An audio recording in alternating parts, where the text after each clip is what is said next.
You're listening to the Inflamed and Exhausted Podcast, the show for women who are tired of being tired. I'm Lieah Torbert, CEO and co-founder of Wellness by Davlie, and I've been where you are, burned out, foggy, and wondering why my body couldn't just bounce back like it used to. On this podcast, we'll uncover the real reasons behind your fatigue, inflammation, and hormonal shifts, and I'll give you practical tools and guidance to support your body, restore your energy, and take back your health, one small step at a time. Let's get to it.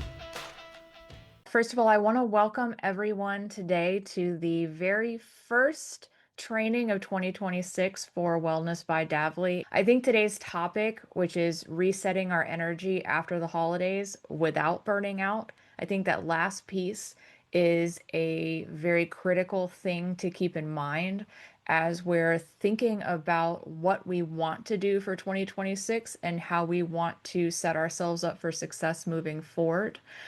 We tend to get way ahead of ourselves at the beginning of the year, setting really big New Year's resolutions and overwhelming ourselves with the huge to-do list of everything that we're going to change. And before we dive into that, I just want to take a second and introduce myself for those of you who don't know me. My name is Lieah. I am the co-founder of Wellness by Davlie. I ended up on this journey in 2023 because I was diagnosed with long COVID. My doctors, there really wasn't any protocols at the time on how to recover.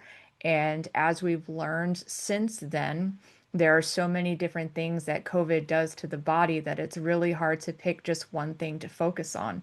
And that's how I ended up studying anti-inflammatory lifestyles and holistic nutrition, because I had to slowly over time figure out what wasn't working in my body and how I could address it and change things that was going on in my life to fix it.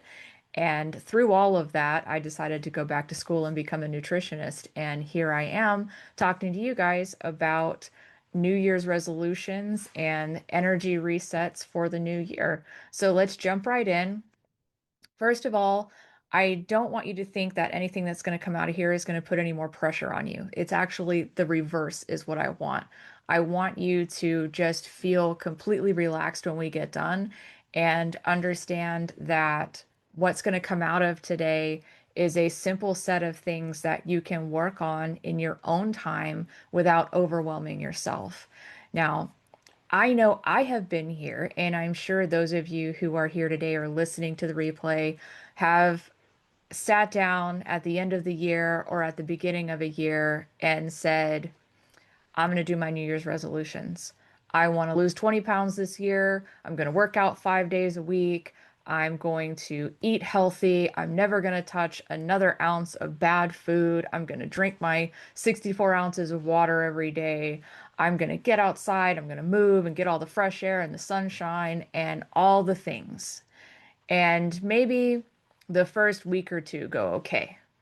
And then what typically happens is as the weight of all of the things that we've decided we want to do kind of settle on our shoulders and the new year really starts moving in as our schedules pick up, as we get back to work and new projects come online, we really don't have all of the time for the things that we said we were going to do. And so one by one, we stop eating healthy because we don't make time for our meal prep. We don't go to the gym because we had to work late or something came up, or we're just exhausted if we're really being honest with ourselves. We didn't get that morning walk in. We stopped listening to the meditations, whatever those things were. Very quickly, those things start to drop off the list. And then we start to feel bad about ourselves because we set all these resolutions. We had all these great ideas. We were going to make all these changes. But then now, maybe 2 months in, we're not doing any of them anymore. There's a 6 week drop off where people tend to just abandon their New Year's resolutions. And as women, it's actually so much bigger than abandoning the goal, because at the end of the year, there's so much stress and strain that we are under because in the majority of families, The women are the ones who are managing all the holiday activities. They're purchasing all of the gifts. They're making sure that all the travel is booked, that if people are coming into town, everyone is settled. If we're cooking holiday meals at home, traditionally, the women are the ones doing most of the cooking. I am very fortunate because David does cook, and so he is a great help during that time. But for a lot of us, we don't really have someone to support us through all of that. And so, on top of everything else that we have to do during the day, whether we're running a business or we're working a full-time job, we're dealing with our kids and our parents and our friends and just everything else that's going on in life. And then you add the holidays on top. And so we're not sleeping as well. We're not taking care of ourselves as well.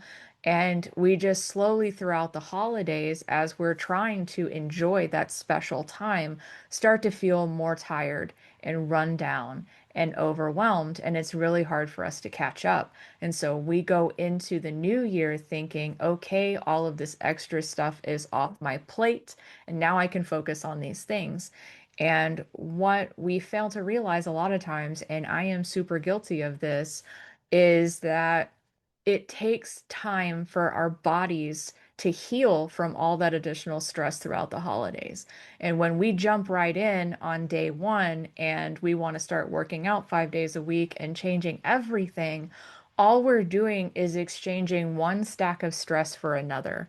We've set aside all the holiday stress, all the extra things that we were doing during the holidays, and we've instead transferred all of that focus onto the new list of things that is going to make us a better, healthier person. And these are amazing goals that we've set for ourselves. Wouldn't it be wonderful if we could work out 5 days a week? If we could slowly lose the weight that's been influencing some of the health issues that we're having? If we could meditate or read our Bibles or get out for that walk in the morning? These are all wonderful things. And I don't want to stop you from doing those things. They're all worthy goals. But I want you to stop and think about the time that it will take to do these things and the priority of where these things will fall into your New Year schedule, and be realistic and compassionate with yourself and understanding that you can't do everything at the same time. We can't make a 180-degree shift in a 24-hour period to say, I was doing all these things, now I'm doing all of these things. It takes time. And if we try to overwhelm ourselves, all we're doing is stressing our body out more. So I want to take a step back from that for a minute and talk about how stress impacts our body. When we are under constant stress, what we end up doing is we get that low grade stress. We might be a little irritable. Maybe we're not sleeping so well. And as we start going through the day, we're reaching for the snacks because when we get stressed, our body releases cortisol. And what cortisol does is cortisol tells our body that we need fast energy. And fast energy in today's modern world is reaching for a cookie or a candy bar or a granola bar or any number of little sweets hanging around. And during the holidays, it's even worse because we have the cakes and the pies and all the extra things from all the activities that we're doing. And so there's lots of what we'd call junk food, right? It's the sugar hit that we're looking for. The cortisol tells our body that we need that sugar because it doesn't want to have to process a lot of food to get that sugar because we need the energy right then. And so we eat that cookie or the cake or the candy bar, the Coke, whatever it is, we get that sugar, and then insulin is released into our bloodstream to try to bring the sugar levels down. And that's normal. If we have excess blood sugar, then insulin, that's the whole purpose of insulin, is to help get that blood sugar out. But as we are staying in that stress loop and we're not relaxing, we're not taking the time, we're not turning ourselves off and letting that reset happen, the stress level constantly starts to build. And we may not even realize that it's happening. We think, oh, well, I got 8 hours of sleep. I should be fine. But we're not giving our bodies what they need to actually step out of that stress loop. And over time, this constant cortisol, blood sugar, insulin, cortisol, blood sugar, insulin, this loop that we end up getting ourselves in because we're so stressed and we don't know how to take a step back from that, we end up causing inflammation in our body. And the inflammation can start to show up as we're feeling tired all the time. Maybe our joints ache. Maybe we have some brain fog. We're walking into a room and we can't remember why we're there, right? We can sleep the 8 hours, but when we wake up, we don't feel like we slept at all.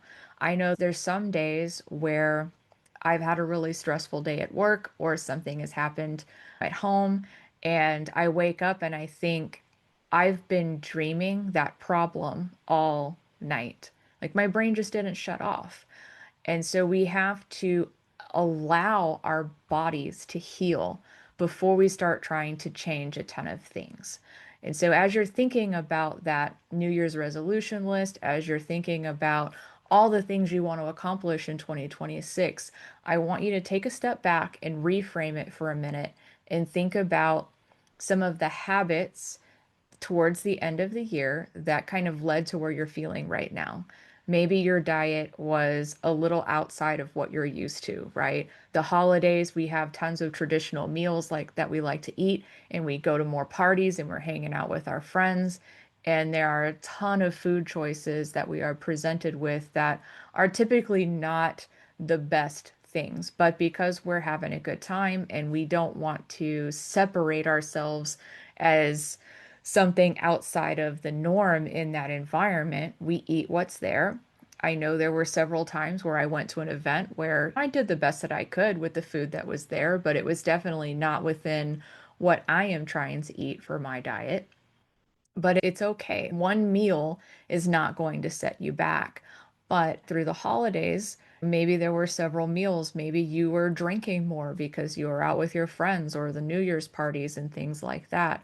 And so it's just kind of taking a step back and looking at what can I do today that's going to help me take a little baby step back in the right direction. A lot of people do dry January, and so that helps them detox physically and mentally from the alcohol and from getting used to it being around. So, dry January could be a good thing if you're a drinker. If you're not, then you're already ahead of the game as far as kind of detoxing from the holidays because you didn't even have that going on. Another thing is thinking about starting your day off right. So instead of thinking, I need to meal prep every single meal, every single day, focus on breakfast. Get your morning started, get your day on the right foot. So think about breakfasts where you have 4 ounces of protein, you're going to get a healthy fat, maybe some avocado or some nuts or some full fat yogurt. Watch the added sugars in anything that you're eating.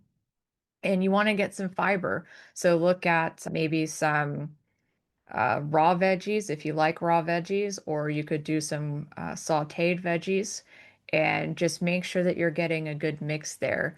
You don't want to lean too much into the carbs unless you've got a really intense workout that you're headed to after you eat.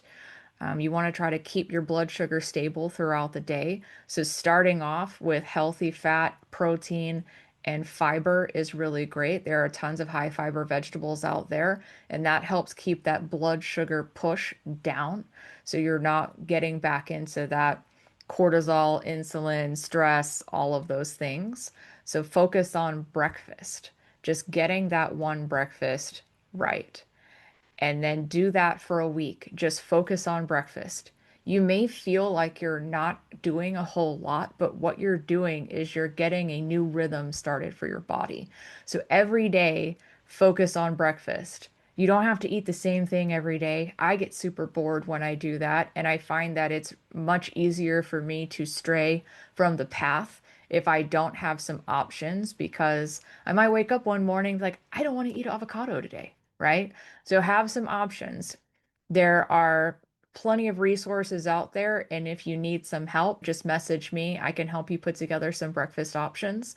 But looking at just have maybe two or three options that are readily available for you to pick. That way, if you wake up in the morning and you're just not feeling it, you've got a good option instead of hitting Starbucks on the way to work. So you can take that step. Another thing is focusing on your bedtime routine, your sleep. Whatever your bedtime is, you want to try, since we're getting up and we're having a healthy breakfast and we're getting our day started well, you also want to try to set that evening routine. So you've got your bookends to the days. What happens in between? Who knows what your schedule is, right? Like you may be able to do some additional meal planning and different things like that if you have the capacity for it. But at least in the morning and when you're getting ready for bed, you can bookend your days. So you're trying to set yourself up for success. And so when you're getting ready to go to sleep, you want to try as best you can to have the bedtime at the same, even on the weekends.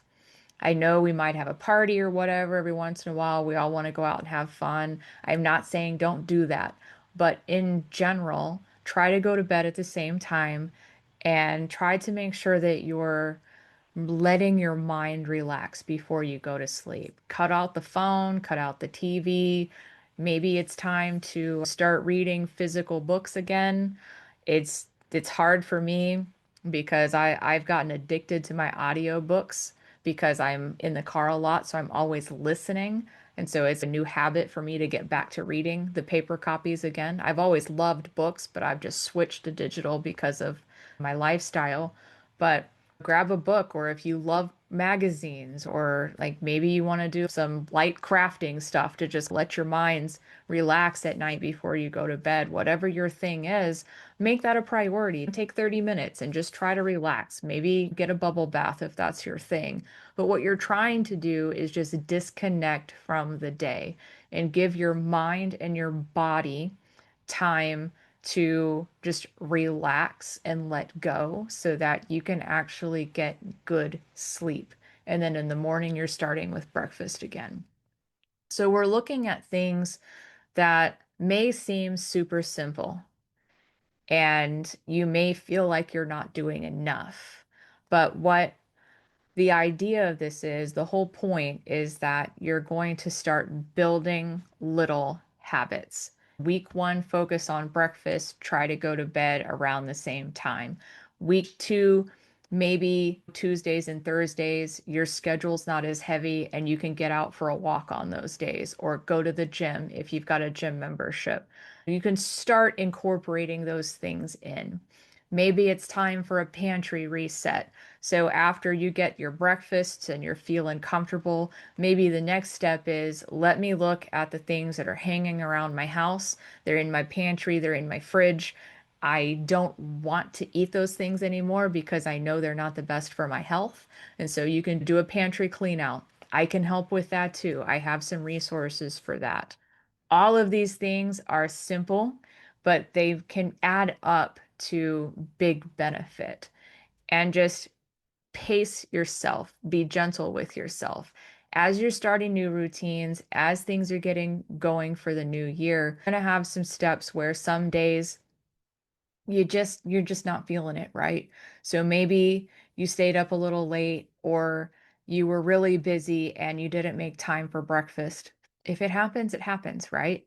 But we just refocus for the next day and we try to slowly implement things that are going to help us, working on larger meal prep activities over time, getting more physical activity in as it works with your schedule and you're not stressing yourself out.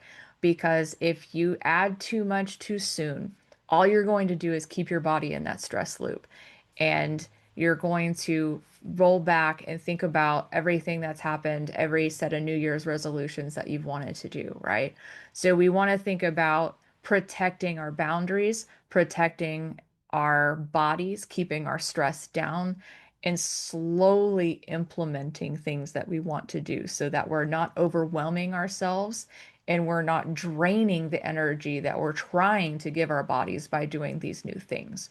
So over time, All of these activities will work. You just be kind with yourself, please. And I'm talking to myself too, because I am a perfectionist, overachiever. I want to do all the things all the time. And sometimes I get really snappy with myself because 20 years ago I could do all this and everything is great. Well, I'm not who I was 20 years ago.